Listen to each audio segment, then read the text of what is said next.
Not every mystery involves lost artifacts or unexplored lands. Some mysteries are right in front of us, carved into the very stones of the past. One of the most striking of these enigmas lies in the heart of Egypt, the Unfinished Obelisk of Aswan, a monument that, had it been completed, would have been the largest of its kind. Yet for some reason, the ancient Egyptians abandoned it, leaving it frozen in time, still half carved from the bedrock. Aswan, Egypt, is home to some of the most remarkable feats of ancient engineering. It was here, in vast quarries along the Nile, that the Egyptians cut the colossal stone blocks used to build their temples and obelisks.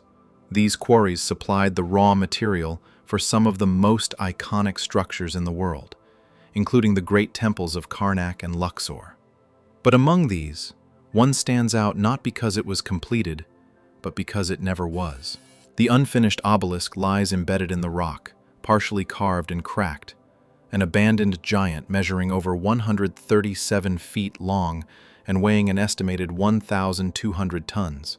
If it had been finished and erected, it would have been the tallest and heaviest obelisk in Egypt, larger than any that now stand in places like Karnak, or even in Rome, where many Egyptian obelisks were later transported.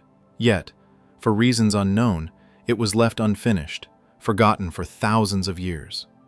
Historians estimate that the obelisk was being carved during the reign of Queen Hatshepsut, one of Egypt's most powerful and mysterious pharaohs, who ruled in the 15th century BC. Known for her ambitious building projects, Hatshepsut commissioned some of the most impressive temples and monuments of the time, including the famous obelisks that still stand in Karnak. But unlike those, this one never left the quarry. The most widely accepted theory for why the obelisk was left unfinished is that a massive crack appeared in the stone as workers were carving it from the bedrock.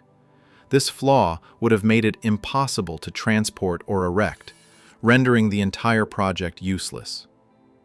The Egyptians, known for their precision and skill in stone cutting, may have decided that rather than wasting time trying to salvage it, they would abandon it and start over elsewhere. But some scholars believe the story isn't that simple. The Egyptians were masters of stonework, and their techniques for quarrying and moving massive blocks of stone were highly advanced for their time. Some believe that if the crack were the only issue, they may have found a way to repurpose parts of the obelisk instead of leaving it entirely behind. This raises the question, was there another reason it was abandoned? One alternative theory is that the project was cursed or seen as an omen of bad luck. Ancient Egyptians were deeply spiritual and believed that divine signs could dictate the fate of construction projects. If a major crack appeared, it could have been interpreted as a warning from the gods, an indication that the obelisk should never be completed.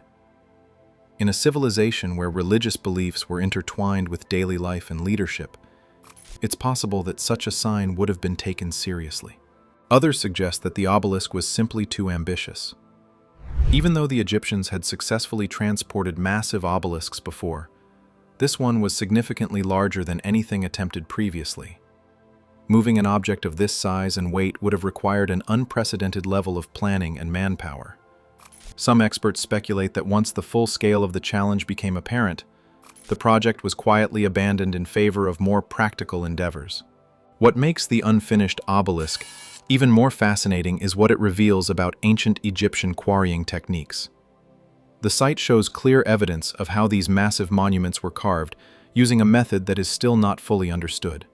The Egyptians didn't use metal chisels to cut through the hard granite. Instead, they used dolerite, a type of extremely hard stone, to pound away at the rock.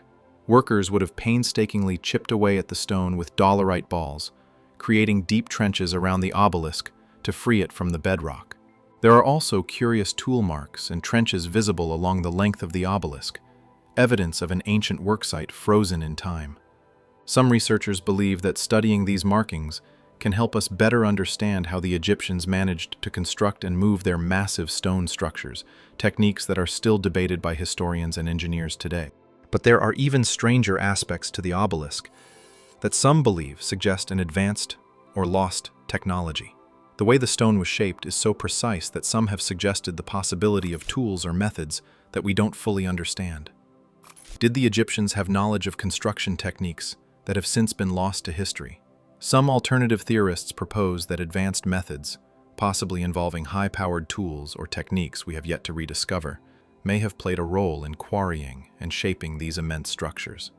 Despite mainstream explanations, the unfinished obelisk has attracted its share of alternative theories. Some researchers question whether the Egyptians alone could have moved stones of such enormous size using only wooden sledges, ropes, and manpower. This has led to speculation that they may have had assistance from an unknown source, whether that means an undiscovered ancient technology, an advanced civilization that predated them, or even theories that lean into more controversial territory, such as extraterrestrial intervention. While such ideas are often dismissed by mainstream scholars, it's undeniable that the techniques used to build many of Egypt's great monuments remain a mystery, even today. Engineers still debate how some of these structures were created, how blocks weighing hundreds of tons were lifted into place with primitive tools, and why so many unfinished or abandoned projects, like the unfinished obelisk, exist. Another idea suggests that the unfinished obelisk wasn't abandoned at all, but rather left intentionally. Could it have been a training ground for quarry workers? Some archaeologists believe that workers practiced on the obelisk before moving on to smaller, more manageable projects. This would explain why the site is covered in tool marks and trenches, evidence of generations of workers honing their skills. Others speculate that the obelisk's abandonment might have been due to a change in political power. If Queen Hatshepsut was overthrown, or if priorities shifted to other construction projects, the workforce may have simply been redirected elsewhere, leaving the massive monument frozen in time. Today, the unfinished Obelisk of Aswan stands as a silent reminder of both the ambition and the limits of ancient civilization. It is a site where time seems to have stopped, where visitors can still see the marks left by hands that worked on it thousands of years ago. Whether it was abandoned due to structural failure, religious superstition, or simple practicality, the obelisk offers us a rare glimpse into an ancient world, a world that was both incredibly advanced and at the same time still bound by the laws of nature. It remains one of the largest mysteries of ancient engineering, a testament to what could have been had history played out just a little differently. And yet, it is only one of many such anomalies across the world, places and objects that defy explanation, structures that hint at a deeper and perhaps forgotten past.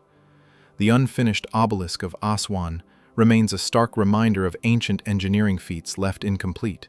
The mysteries you've just seen are only fragments of a forgotten past, secrets still buried, questions still unanswered. Subscribe to Untold Mysteries, and join us as we uncover the rest of the story in the episodes to come. The next enigma awaits.